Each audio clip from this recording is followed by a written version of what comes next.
Hi friends, ഇന്ന് ഞാൻ നിങ്ങളുമായിട്ട് ഷെയർ ചെയ്യാൻ പോകുന്നത് ഒരു ബീഫ് വരട്ടിയതാണ്. അത് കുരുമുളകിട്ട് വരട്ടിയ ഒരു ബീഫ് ആണ് കാണിക്കാനായിട്ട് പോകുന്നത്. അപ്പോൾ അത് നമുക്ക് എന്തൊക്കെയാണ് ചെയ്യേണ്ടതെന്ന് നമുക്ക് വീഡിയോയിലേക്ക് പോകാം. അപ്പോൾ കുക്കറിലേക്ക് ഞാൻ 1 കിലോ ബീഫിൽ 2 സ്പൂണ് കുരുമുളകും 1 സ്പൂൺ മഞ്ഞൾപ്പൊടിയും 1 സ്പൂൺ ഉപ്പും ചേർത്ത് പുരട്ടി നമുക്ക് അടുപ്പിൽ വെച്ച് ഒരു 20-25 മിനിറ്റ് വേവിച്ച് എടുക്കാം. അപ്പോൾ അതെല്ലാം ഞാൻ റെഡിയാക്കി വെച്ചിട്ടുണ്ട്. ഇനി നമുക്ക് അടുപ്പിലേക്ക് വയ്ക്കാം.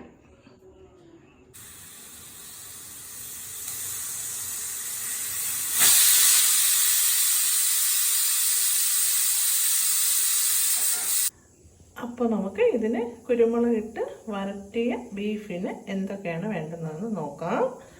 ഞാൻ അത്യാവശ്യം വലിപ്പമുള്ളൊരു 4 സവോള എടുത്തിട്ടുണ്ട്. കനം കുറച്ച് എണ്ണ എടുത്തിട്ടുണ്ട്. പിന്നെ നമുക്ക് വേണ്ടത് ഇഞ്ചി വെളുത്തുള്ളി ചതച്ചതാണ്. പിന്നെ നമുക്ക് മുളക് പൊടി ഞാൻ 2 സ്പൂണേ എടുത്തിട്ടുള്ളൂ. കാര്യം 2 സ്പൂൺ കുരുമുളക് പൊടി ഇടുന്നുണ്ട്. 1 സ്പൂൺ ഓൾറെഡി ഞാൻ ബീഫിൻ്റെ കൂടെ ഇട്ട് വേവിച്ചിട്ടുണ്ട്. പിന്നെ നമുക്ക് കറിവേപ്പില വേണം. പിന്നെ നമുക്ക് വറ്റൽമുളക്, പച്ചമുളക് ഒരു 3 എണ്ണം, പിന്നെ മല്ലിപ്പൊടി ഒരു 5 സ്പൂൺ മല്ലിപ്പൊടി ഞാൻ എടുത്തിട്ടുണ്ട്. പിന്നെ നമുക്ക് വേണ്ടുന്നത് വെളിച്ചെണ്ണയാണ് നല്ലത്. പിന്നെ നമുക്ക് ഗരം മസാല വേണം, ആവശ്യത്തിന് മഞ്ഞൾപ്പൊടി വേണം, കടുക് വേണം. പിന്നെ നമുക്ക് ആവശ്യത്തിന് ഉപ്പും കൂടെ ചേർക്കണം. അപ്പോൾ ഞാൻ ഇവിടെ ചീനച്ചട്ടി അടുപ്പത്ത് വെച്ച് കൊടുത്തിട്ടുണ്ട്. ചൂടാവുമ്പോൾ തന്നെ നമുക്ക് എണ്ണ ഒഴിച്ചു കൊടുക്കാം.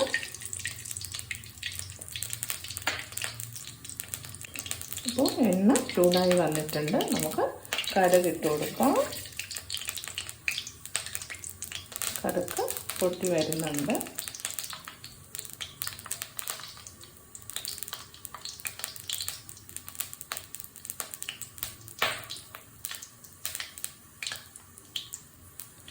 നമുക്ക് വറ്റൽമുളക് ഇട്ട് കൊടുക്കാം.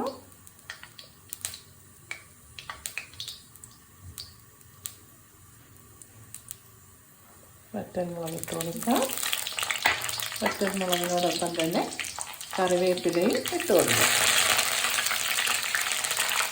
എന്നിട്ട് നമുക്ക് സവാള ഇട്ട് കൊടുക്കാം.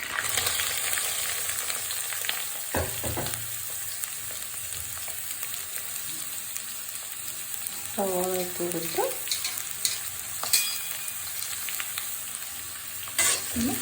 വഴണ്ട് വരുമ്പോൾ നമുക്ക് ബാക്കി പച്ചമുളക്, ഉപ്പ് ഇതെല്ലാം നമുക്ക് ഇട്ട് കൊടുക്കാം.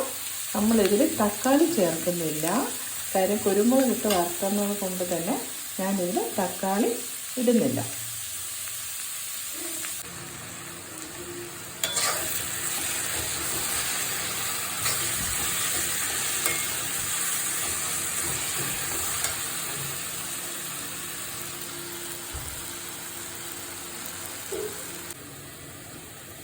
അപ്പോൾ സവാള എല്ലാം ഏകദേശം വന്നിട്ടുണ്ട്.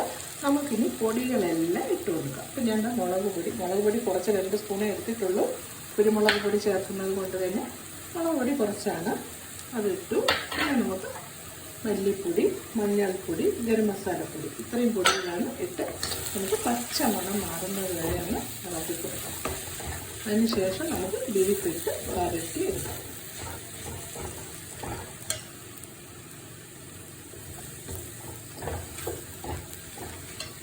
ഈ സിമ്മാക്കി വെച്ചിട്ട് വേണം നമ്മൾ മസാലകളെല്ലാം ഇട്ട് കൊടുക്കാൻ.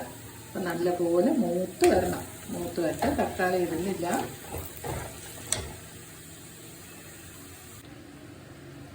ഇപ്പം ബീഫ് നല്ലപോലെ വെന്ത് വന്നിട്ടുണ്ട്.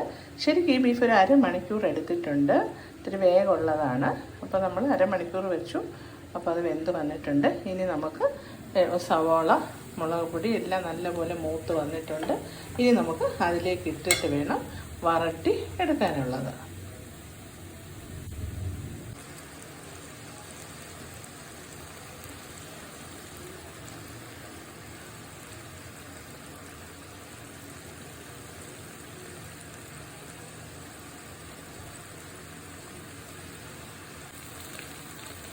നല്ല നാടൻ കറിവേപ്പില എനിക്ക് കിട്ടി.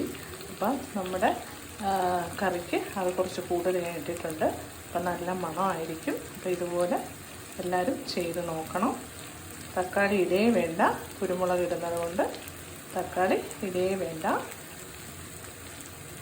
അപ്പോൾ കുരുമുളകിട്ട് വരട്ടിയ ബീഫ് ഇവിടെ റെഡി ആയിട്ടുണ്ട്. ഇതിനോടൊപ്പം തന്നെ ഞാൻ കുറച്ച് നെയ്ച്ചോറാണ് എടുക്കുന്നത്. ഇതിൽ നമുക്കിപ്പോൾ ബീഫിൻ്റെ കൂടെ തന്നെ പെറോട്ടയോ അല്ലെങ്കിൽ നമുക്ക് ചപ്പാത്തി, ചോറ്, പഴംപൊരി ഇതൊക്കെ കഴിക്കാം. പക്ഷെ ഇപ്പം ഞാൻ നെയ്ച്ചോറാണ് എൻ്റെ കയ്യിലുള്ളത്. അപ്പോൾ അതും കൂടി ഞാൻ എടുക്കുകയാണ്.